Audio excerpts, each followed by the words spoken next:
Fala, galera. Bom, chegou o momento que vocês estavam esperando, hein? Agora a gente vai falar com um cara que tem dinheiro. Cadê? Entendeu? O cara da gravata de rosa, entendeu? E outras coisas. Bom, deixa pra lá. Eu vou ficar quieto. Se é pra falar de rosa, eu vou falar. Vamos falar. É melhor eu ficar quieto. Vamos. Quem tem a rosa tatuada no braço é o Carlos, não sou eu. Vamos falar do Arismar. Arismar Amorim Júnior, o cara das revisões. Arismar, não vai dar para falar, nós temos aí a revisão da RTN, OTN, BTN, nós temos a revisão do buraco negro, nós temos a revisão do teto 1, teto 2, teto 3, temos a revisão do IRSM. Que nós vamos discutir aqui? Né? Temos vou pegar o Carlos, vou aproveitar o Carlos aqui e vou discutir. Temos a revisão do IRSM, temos a revisão do artigo 58 da DCT, né? Nós temos a revisão do tempo especial para comum, nós temos a revisão da inclusão no PBC do período do auxílio acidente. Ou de comum para especial nós também, temos a revisão da comum para especial. Em suma, nós temos assim várias revisões, revisão de valor com base nas trabalhistas, que majorou, tem coisa pra caramba, não dá para falar. Dá pelo menos umas de 12 a 15. Não dá para falar tudo, é impossível, o tempo também está bem escasso, mas vamos eleger aí umas duas, aí, três, para nós bater um papo, as que estão dando mais dinheiro hoje aí. E assim, o que é a base da revisão? O que é a revisão? Um detalhe muito importante, vou pedir para o Arismar comentar, isso aqui a gente ensina com vagar na pós, mas a diferença da revisão e do recálculo são coisas diferentes. Isso né, você sempre começa falando. Sim. Na verdade, assim, Carlos, até antes de entrar aqui, primeira coisa, gente, é o que o Michel já falou, você precisa ter o processo administrativo e precisa analisar o processo administrativo. 30% dos benefícios concedidos estão errados, estão equivocados. O INSS analisou mal analisado ou não analisou. Então, eu estou falando assim, no universo de 36 milhões, eu tenho aí quase 10 milhões de benefícios com problemas. Com problema. N problemas. Eu tenho tempo de serviço que não foi considerado, eu tenho contribuição que não foi considerada. Fator previdenciário na idade. Fator previdenciário. Eu tenho benefício concedido com fator previdenciário quando o cara atingiu os pontos e aplicar o fator. É muita revisão, né? São muitas coisas. Mas assim, eu ensino isso desde 2009. A base de tudo. Ter o processo administrativo. Já foi mais difícil, mas hoje, com o digital, está muito mais fácil de conseguir, né? E para quem não estiver conseguindo o processo administrativo, mandado de segurança, que é outra ferramenta que o advogado precisa saber fazer. E aí o Carlos comenta aqui. Lembrando da Lei de Acesso à Informação, Lei 12.527, o INSS tem que me dar a informação, porque a informação é minha. Se eu estou representando alguém, né? Então, mandado de segurança. Revisão. Quando a gente fala em revisão, é rever algo, né? Então, algo que eu já vi e estou revendo. A revisão, a gente tem uma problemática dos 10 anos de decadência. Então, por exemplo, a revisão da vida toda, se eu encarar como revisão da vida toda, eu caio na regra do 103, e aí os benefícios anteriores a 2010, em tese, não teria. Tem exceção? Tem. Eu aposentei em 2005, fiz um pedido administrativo de qualquer coisa, de revisão, ele interrompeu a decadência e volta a contar. Recálculo. Recálculo, eu vou solicitar que aquilo que foi calculado de determinada forma seja efetuado de novo, incorporando algum elemento que não foi verificado, que é o erro material. Então, por exemplo, vou dar um exemplo aqui.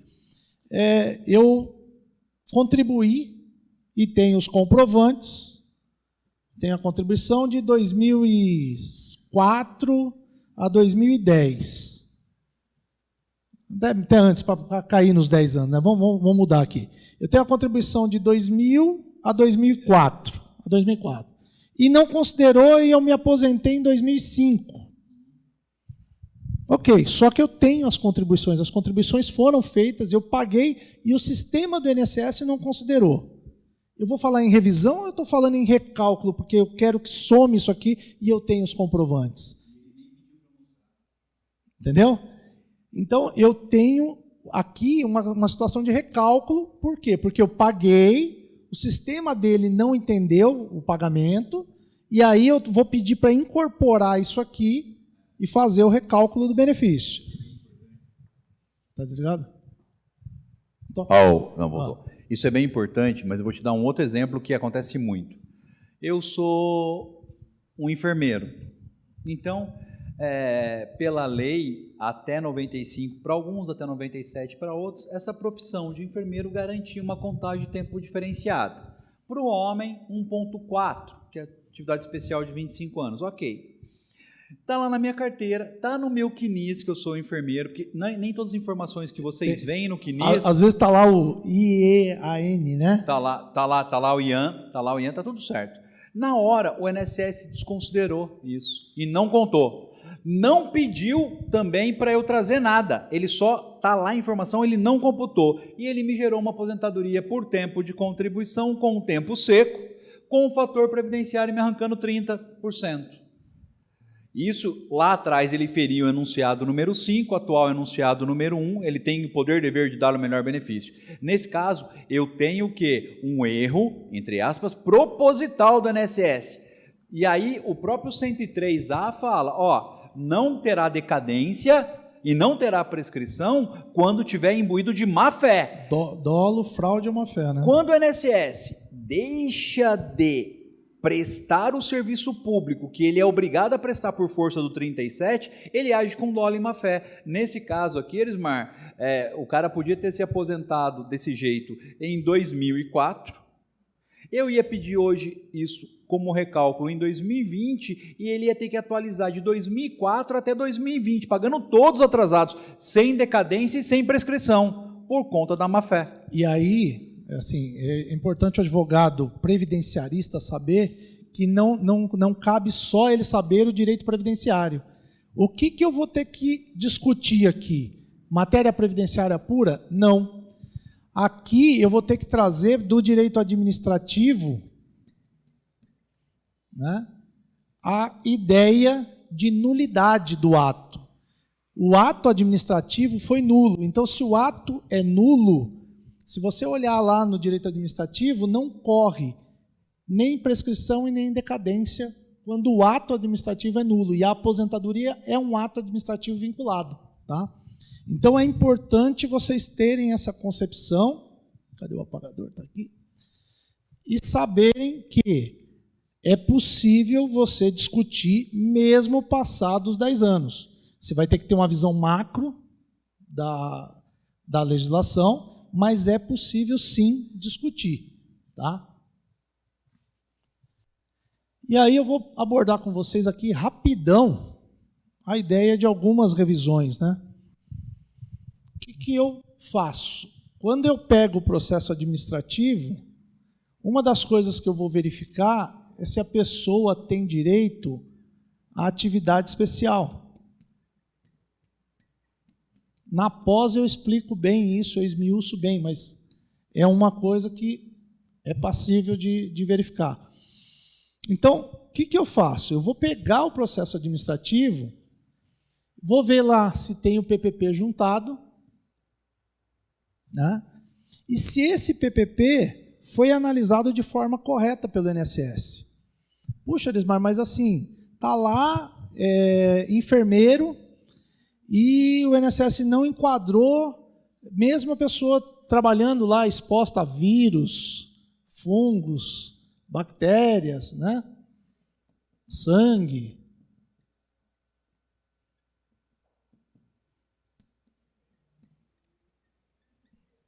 O que acontece? Então, por exemplo, no caso aqui da área da saúde, era muito comum o INSS não enquadrar, e continua ainda hoje, né?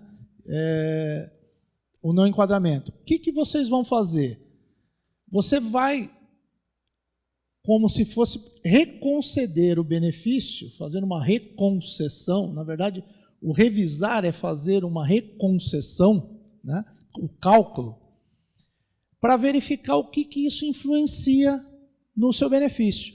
Então, por exemplo, eu tenho situações, eu vou dar aqui um exemplo de enfermeiro, né, uma enfermeira, algumas atividades como metalúrgico,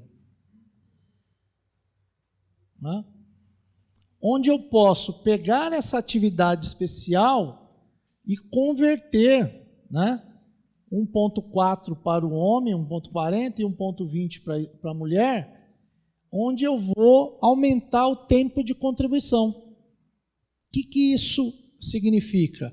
Em alguns casos, né, você pode sair de uma aposentadoria, uma espécie 42, e transformar num 46, numa aposentadoria especial. Em outros casos, você vai aumentar, né? Você vai aumentar o tempo de serviço da pessoa.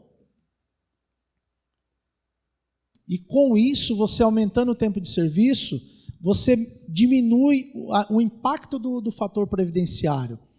Eu tenho processos lá no escritório que chega a 90 mil, 100 mil reais só dos atrasados. Por quê? Porque às vezes o INSS analisou, negou a concessão dessa atividade especial naquele período, então a conversão ou atividade especial, e aí você vai buscar, você tira uma pessoa às vezes que está ganhando 2.700 e traz ela para 5.500, traz ela para 6.100, que é o teto, né? E você busca o atrasado dos últimos 5 anos. É extremamente rentável. Eu estou fazendo isso há quase 20 anos, né? Então, meu escritório está focado hoje só em revisão. E o que é bacana da revisão? Não houve impacto com a emenda 103. Por quê? Porque eu posso fazer revisão de uma forma, vamos dizer assim, sem querer discutir, sem entrar nessa discussão de recálculo ou revisão, dos últimos 10 anos. Então eu tenho material para trabalhar dos aposentados que aposentaram de 2010 para frente, né? É muito simples, mas para isso eu tenho que fazer uma análise técnica muito bem elaborada do processo administrativo. Então, dentro dessa análise, o que eu verifico? Atividade especial, como eu falei para vocês, tempo de rural que ele tenha trabalhado, né, na roça, foi lavrador, foi agricultor, e não está dentro da contagem.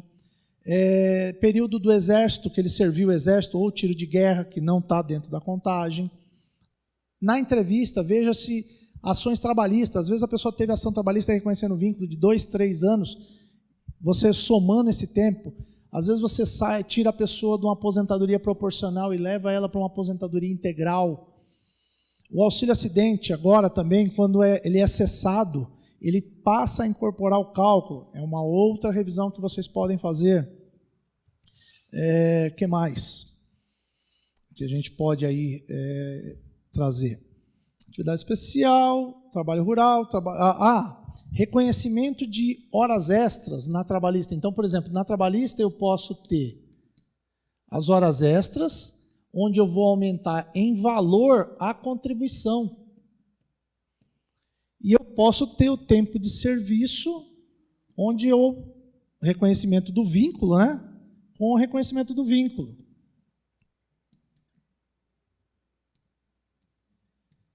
São meios de sempre majorar o benefício, né? Meios que a gente vai alavancar o benefício e vai aumentá-lo, tá? E você tem algumas revisões de massa, né? Quais são essas revisões de massa, Elismar? Hoje, a gente tem rodando aí a revisão da vida toda, né? Tema 999 do STJ. Tema 999 STJ. revisão da vida toda. Revisão bem simples, está pacificada no STJ, ela vai agora, né, subiu para o STF, vai decidir lá no STF, tá? E aí foi suspenso os processos. Aí você vai falar para mim, Lismar, mas se está suspenso eu não vou entrar? Não, você vai entrar com os processos, por quê? Porque se você deixar bater no STF para só então você entrar com a ação, os outros advogados já entraram com o processo. O que é a revisão da vida toda? A revisão da vida toda, de uma forma bem simplista, é aplicar, porque eu tenho as contribuições, né, de julho de 94 para frente. Então eu calculo de julho de 94 para frente, faço o PBC e tiro os 80% maiores salários de contribuição. O que a revisão da vida toda faz? Ela permite com que eu pegue os salários de contribuição anteriores a julho de 94.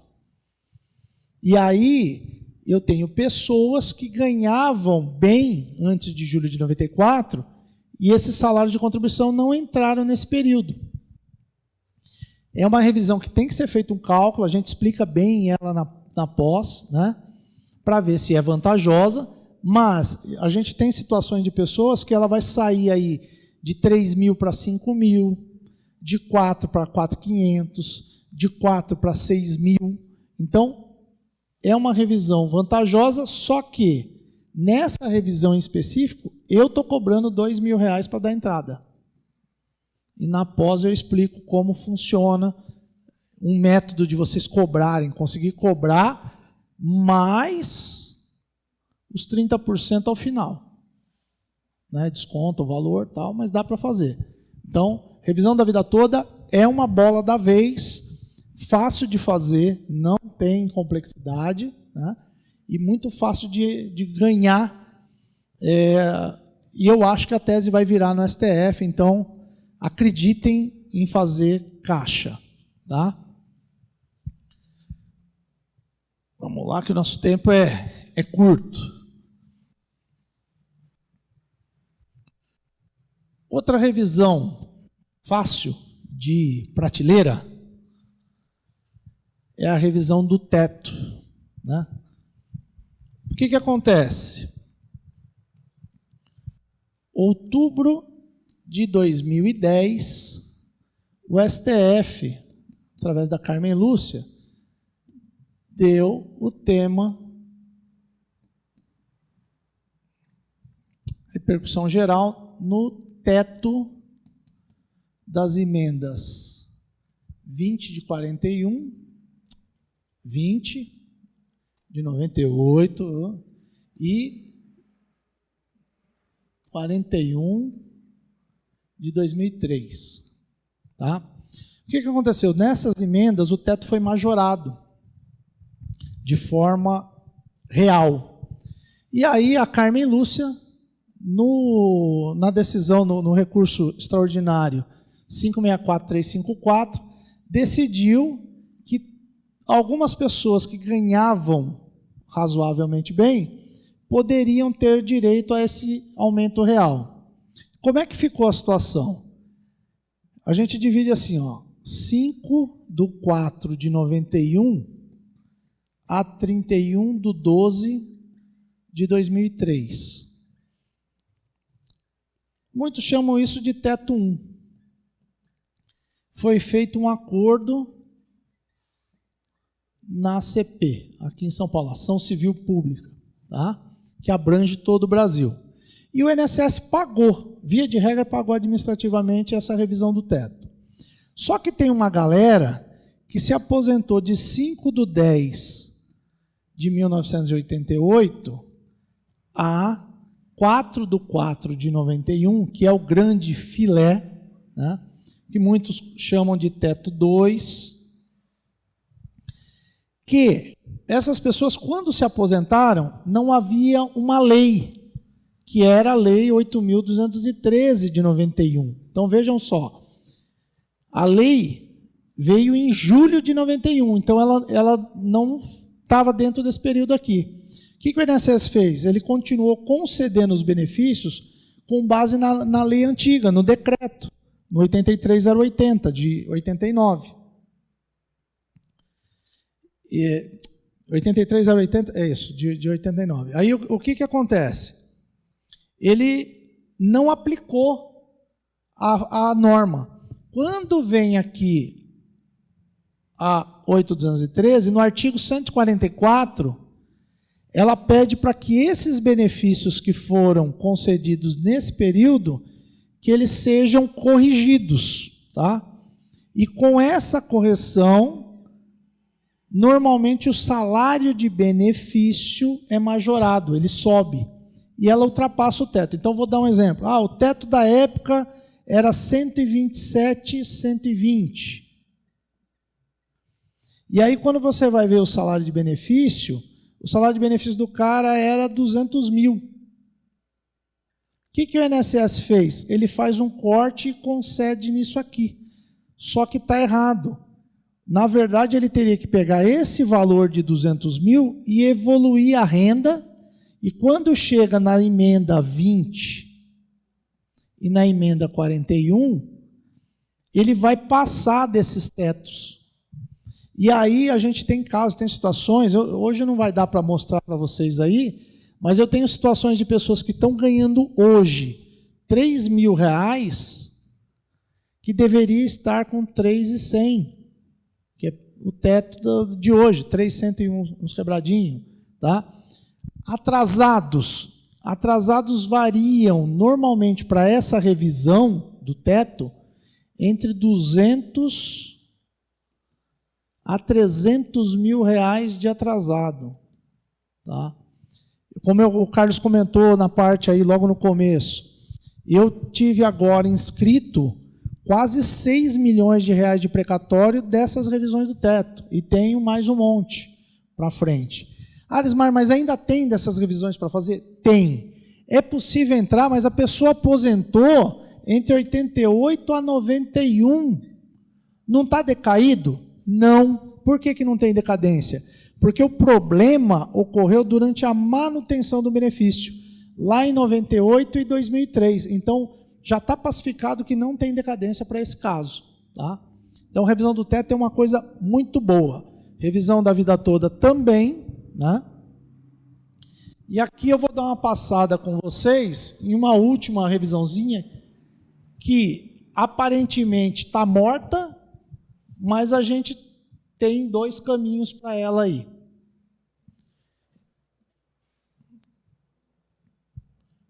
Deixa eu apagar aqui. É muita coisa para falar em pouco tempo. Então é o seguinte, gente. Eu comecei a advogar por causa dessa ação no Previdenciário. Se vocês quiserem procurar, a ação do IRSM. Tá? Isso lá em 2002, eu comecei a entrar. O que é a ação do IRSM? São pessoas que se aposentaram de 1 de março de 94 a, via de regra, 21 de 2 de 97. Tem uma exceçãozinha que ela pode se estender até 28 de 2 de 98, mas são algumas exceções, hoje não vai dar tempo de falar. E aí, muita gente entrou com ação individual, ganhou. Eu fiz aproximadamente 600 processos desses lá atrás, em 2002, 2003, né? Só que, em 2003, o Ministério Público Federal entrou com uma ação civil pública aqui em São Paulo. Cada estado teve o seu, né?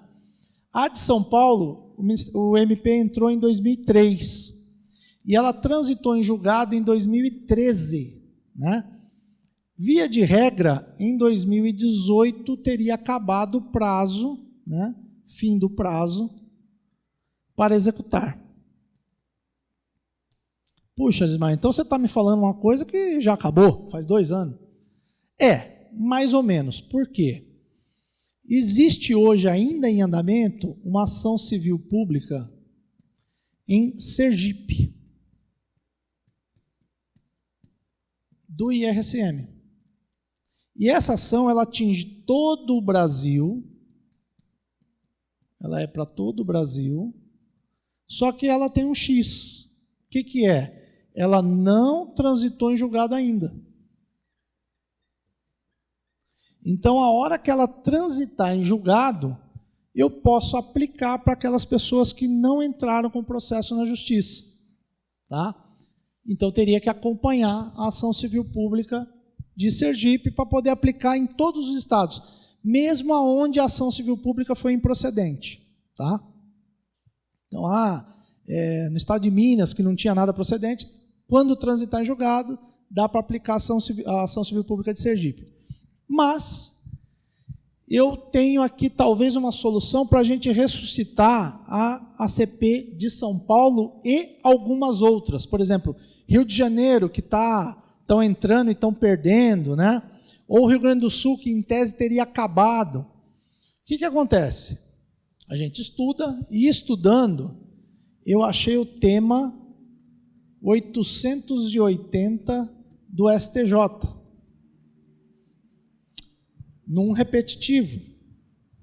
E o que esse tema faz? Ele fala que quando eu não tiver alguns elementos, documentação ou ficha financeira, para poder executar um ente público, né, eu teria o prazo de 5 anos.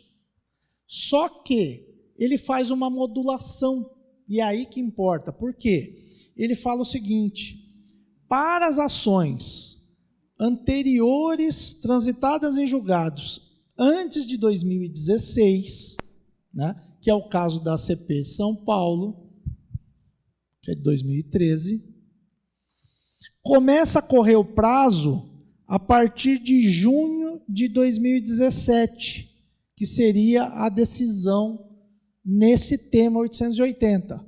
Logo, se eu conseguir comprovar que eu não tinha elementos, que faltavam elementos de documentação do INSS, e é fácil de comprovar porque o meu INSS não tem disponibilizado, por exemplo, a tela do IRSM-NB. Eu não consigo fazer um agendamento para ter essa tela na mão.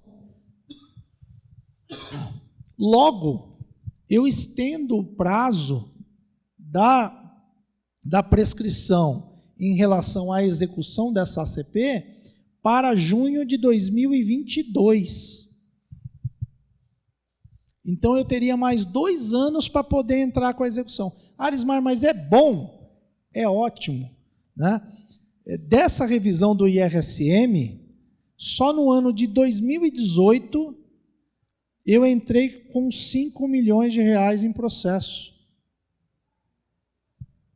E tem um monte de gente que não entrou ainda, não fez. Então, é um jeito de, se você souber trabalhar, provavelmente você vai perder em primeira instância, vai perder em segunda, mas no tema 880, no STJ, você consegue reverter e ganhar o processo.